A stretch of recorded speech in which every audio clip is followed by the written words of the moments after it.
Hola, ¿cómo están? Bueno, vamos a seguir con el tema porque digamos que es largo, es bastante profuso, por ahí encarar el tema que habíamos encarado de la ansiedad. Entonces vamos a seguir con ese tema para ir viendo todas las variantes que tenemos de situaciones ansiógenas. Lo que trato es de la última parte, digamos, ver cómo la podemos resolver o cómo podemos evitar que estas ansiedades que habíamos dicho que nosotros estamos compuestos básicamente, para que se pueda comprender, por materia y energía, haciendo un resumen pequeñito de lo que trabajamos la otra semana, porque quedó como que es nada más la alimentación que nosotros tenemos. Entonces, muchas cuestiones generan estados de ansiedad. A ver, y yo les diferencié la endógena de la exógena, o sea, la interna, la que generamos nosotros mismos, que tiene que ver con lo que nosotros pensamos, pero también con los miedos que nosotros tenemos. Y con determinadas concepciones de realidad que para nosotros son inamovibles. A ver, yo quiero que ustedes me entiendan. Es decir, cuando nosotros tenemos varias posibilidades para afrontar o resolver o enfrentar diferentes cosas, ¿no?, que nos suceden, y podemos ver una sola posibilidad, nosotros no nos damos cuenta de esto. Es decir, la ansiedad es un proceso que genera desestabilización en nuestro sistema anímico y de lo cual nosotros somos inconscientes. Nosotros no nos damos cuenta de esto, ¿sí? Porque a veces uno dice, yo tengo un trastorno depresivo. Bueno, la comprensión, es decir, la percepción que vos tenés es cuando ya la timia, es decir, este estado emocional, está tan bajo, está tan desmializado, digamos, nuestra capacidad de afrontar, de hacer un cambio en nuestra vida, que, bueno, nosotros ya hemos perdido, digamos, completamente el control, ¿no es cierto?, de nuestra vida. Pero nosotros es como que vamos llegando. Por ejemplo, en lugar de, vamos a ponerlo como ejemplo, como siempre yo trabajo con ejemplos, de yo venir, me levanto a la mañana, por ejemplo, y entonces estoy iniciando un proceso ansioso de calidad depresivo en mi vida, ¿no? Entonces, y bueno, hoy le voy a decir a Cuito que hoy no lo hagamos, que haga otra cosa, o que busque a otro profesional, o que haga otra cosa. Pues yo no tengo ganas. La verdad es que tenía un poco tuve un poco de insomnio, así que hoy me voy a quedar. Y eso pasa este lunes, el otro lunes, el otro lunes. Yo no me voy dando cuenta del desprendimiento respecto a las situaciones de vida vitales que hay alrededor. Por ejemplo, tengo que acomodar el ropero. Estos son todos ejemplos pequeños, pero que nos pasan efectivamente. Y bueno, y yo comí tarde hoy, a las 2 de la tarde, así que a la noche no voy a comer, y entonces ya empiezo a dejar de comer. Y me bañé, la verdad que, a ver, me vuelvo, y no estoy sucio, no me baño. Y así empezamos. Entonces, no nos damos cuenta nosotros de este desprendimiento que vamos haciendo de la vida. La depresión fundamentalmente tiene que ver con esto, con el desprendimiento que nosotros hacemos de todos los procesos vitales. Y en lugar de encontrar posiblemente también, es hereditario, pero no en un sentido, ¿cómo decir?, genético de la herencia, sino en un sentido dinámico que tiene que ver con lo que yo vi. Entonces, por imitación, hay dos formas que nosotros tenemos de afrontar las cosas que nos pasan, ¿no?, o de resolverlas. Por imitación con nuestro árbol genealógico, por decirlo de alguna manera, o por oposición, ¿sí? El proceso de oposición es muy difícil de lograr. Esto es lo que se logra haciendo psicoterapia, y únicamente psicoterapia. No que me lean las cartas, no el código akáshico, no la biodecodificación. Eso es tócamelo. Esto es así. Es así. Es decir, hay que estudiar una disciplina como la que estudiamos nosotros, los psicólogos, 7 años. 7 años estudiamos, igual un poco más que los médicos, por ahí si te descuidas. Porque este proceso de ir haciendo referencia a lo que nosotros hemos vivido está tan tapado, es un olvido, digamos, a lo que suponemos que está olvidado, es a lo que llamamos inconsciente nosotros, ¿no es cierto? Entonces, cuando nosotros vamos a volver a cómo inició, digamos, este video. Cuando nosotros vemos una forma de afrontar una situación, vemos una sola posibilidad, que es en general la que nosotros aprendimos. Porque nosotros tenemos mucho miedo a lo que implica que sea nuevo, al salto al vacío, al cambio, a lo diferente, que por ahí es lo que tenemos que hacer. Y por eso cuando uno dice, por ejemplo, y era hereditario, viste, el padre se suicidó, la madre se suicidó. No, vos no te suicidás. O tenés, primero, porque antes de suicidarte tenés una idea suicida. Después tenés un plan suicida y después tenés una ejecución suicida. Si vos sabés que tenés otras posibilidades, que siempre hay posibilidades, vos la vas a tomar. Pero ¿qué pasa? Uno copia, es decir, repite de manera sistemática lo que heredó o aprendió constitutivamente. No es genético la respuesta. La esquizofrenia no es genética. Es que vos aprendés a responder de esa manera.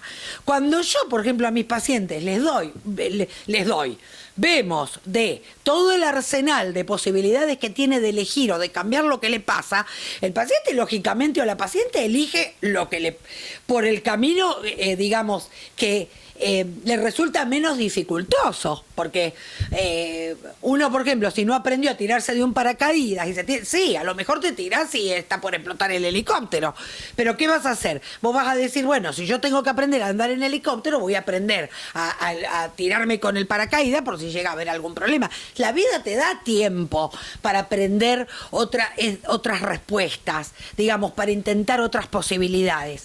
Lo que pasa es que estas ansiedades depresivas por ahí no nos permiten que nosotros nos demos cuenta, pasan desapercibidas, es decir, son como tumores internos. Nosotros no nos vamos dando cuenta, nos vamos desprendiendo y nos vamos alejando de la vida de una forma es un cáncer silencioso la depresión. Yo muchas veces cuando he escrito en otros momentos, en el diario Equilibrio, y hacía los programas con Ojito Gaitán, que en paz descanse Ojito, yo lo describía la depresión como un asesino silencioso, ¿no? Es decir, esta es, digamos, por eso quería hoy hablar de esto, porque trato de ir tomando lo que es más urgente, porque aparte de las situaciones en las que estamos, ¿no? De soledad, de aislamiento, por ahí fomentan mucho estas cuestiones, ¿no? Esta cuestión de responderse solo uno, de encontrar, y no tiene nada que ver con la capacitación intelectual que tenga una persona, porque una persona puede ser médico, abogado, psicólogo, y de repente dice, yo me arreglo solo, y no te das cuenta la barbaridad que estás diciendo, porque la peor salida es, hablo de la soledad en este sentido de aislarme, no la soledad, digamos, reparadora, donde yo tengo que aprender a llevarme bien conmigo misma y tengo que saber vivir sola, ¿no es cierto? Es decir, bueno, esa es otra cuestión. La otra ansiedad, que es la de tipo esquizoide, que yo les decía, la otra vez, digamos, la que nos ayuda, digamos, a salir de una situación para resolver y para seguir adelante, esta, como es más ruidosa, entonces una persona, por ejemplo, se vincula, se relaciona en este tipo de ansiedad. Es una ansiedad que a vos te permite como salir adelante. Qué sé yo, te juntás, compartís, tomás. Bueno, también un poco las adicciones están vinculadas con este tipo, ¿no? Porque no es que este tipo de ansiedad es buena. Como hablábamos en el otro videíto, lo que hay que lograr es un equilibrio, es una estabilización. Si bien hay momentos donde va a predominar una o la otra, lo que no tiene que quedar es durante mucho tiempo una en el podio, digamos, y que uno responda a todo con este tipo de emocionalidad. Es, digamos, una respuesta emocional, ¿no es cierto? Y la otra cuestión es, bueno, siempre intentar utilizar la lógica, es decir, pensar. Porque yo sé que cuesta, porque es como les digo, en general nosotros tendemos a utilizar la respuesta que utilizaron con nosotros. En general, nosotros venimos determinados por nuestra historia familiar, qué sé yo.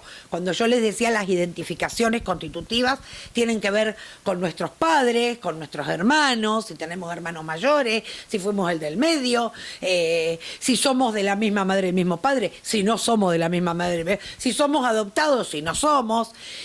Si, por ejemplo, nuestro papá fue el Benjamín de la familia, o no, o era el que se tenía que hacer cargo de todo. Todo esto genera, digamos, tipos de respuestas que después nosotros vamos a copiar y que no son las nuestras. Entonces, qué sé yo, por ejemplo, yo no me animo a hacer algo. Yo el otro día trataba de asociar un miedo mío personal. Yo trabajé en estos 3 años internamente mucho el tema de los miedos, ¿no?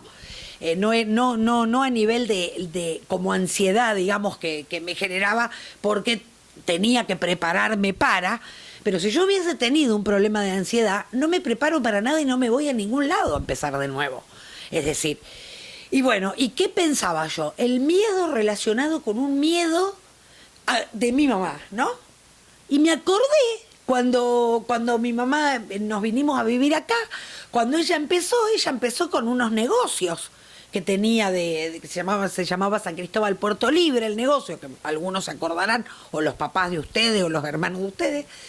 Y bueno, y después de un tiempo ella empezó con la profesión, en un estudio pequeñito que estaba a unos metros del negocio, que el negocio nosotros alquilábamos donde ahora está Babilonia, ¿no? Bueno, y ella tenía miedo, y yo me di cuenta que mi miedo de empezar hacía conexión con el miedo de ella empezar. Entonces, bueno, pude recuperar ese recuerdo. Las personas, por ejemplo, que no tienen herramientas de la psicoterapia, por ahí, si nosotros no se las damos o los ayudamos en este proceso, uno no se da cuenta, pero hay muchas cosas que sí se puede dar cuenta para estar un poco mejor, por lo menos no caer en estos estados tan profundos que cuando vos llegás, que estás en la cama, esta es la sensación que en general me dicen los pacientes, siento que me chupó, ¿no? Y que no sentía que estaba chupada, por ejemplo, y que no me podía levantar. Lo primero que la gente se empieza a dar cuenta cuando viene al consultorio me dice eso. Vengo, me levanto, me preparo, me baño, me arreglo para venir, porque hasta vas perdiendo las ganas de vivir pasan por ahí, no porque uno tenga que estar arreglado porque es un maniquí para los demás, sino para sí mismo, digamos, el aseo, la alimentación. Lo que pasa es que yo les hablaba del tema de la alimentación y quedó por el tema del cortisol de los animales. Pero están todos estos elementos emocionales, energéticos, libidinales, que están en baja también, algunos en baja, algunos en alza. Son fuerzas, digamos, que dirimen en nuestro psiquismo, ¿no? En nuestros procesos del pensar. Y esto no va a estar regulado por ningún medicamento, que esto era lo que yo les decía el otro día también. ¿Con qué se regula? Con que yo pueda conectarme lo más naturalmente posible, y esto siempre va a generar un poco de descontento, un poco de alegría, un poco de emoción, un poco de tristeza, todo el tiempo, porque nadie está seguro de sí mismo todo el tiempo. Yo ahora, mientras les estoy hablando, no estoy segura. Terminamos de grabar y enseguida veo lo que grabé, porque digo, bueno, a ver, ¿estará bien? ¿No estará bien? ¿Habrá estado completo? Esto es natural y normal, ¿no? Normal en el sentido de norma, esto nos pasa a todos, es decir, estaré bien arreglada, no estaré, no es que hay alguien en este mundo, en todo el universo humano, que diga, yo, salvo que esté enferma, que tenga un trastorno narcisista, entonces bueno, ahí tenés un problema.